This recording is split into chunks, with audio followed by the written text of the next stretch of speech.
দুনিয়াতে আপনি যদি সাত আসমান সাত জমিন পরিমাণও গুনাহ করে থাকেন, নৈরাশ হবেন না। যতই গুনাহ করেন না কেন, আপনি কতটুকু গুনাহ করছেন একমাত্র আপনি ভালো জানেন। আর কে জানে? আল্লাহ পাক রাব্বুল আলামিন জানে।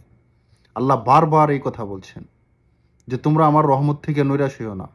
যদি তুমি সাত আসমান সাত জমিন পরিমাণ গুনাহ করো আর আমার কাছে একবার খাস দিলে এই কথা বলো, আল্লাহ তুমি আমারে মাফ করে দাও।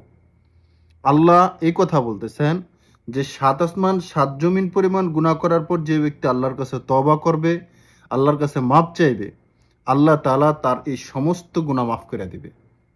শুধু তাই না, সমস্ত গুনাহগুলোকে নেকি দ্বারা পরিবর্তন করে দিবে। সুবহানাল্লাহ। এজন্য ভাই, গুনাহ যতই করেন, ইচ্ছা অনিচ্ছা যত গুনাহ হইছে, নৈরাশ হবেন না। খাস দিলে তওবা করুন, ইনশাআল্লাহ আল্লাহ মাফ করে দিবে। ইনশাআল্লাহ।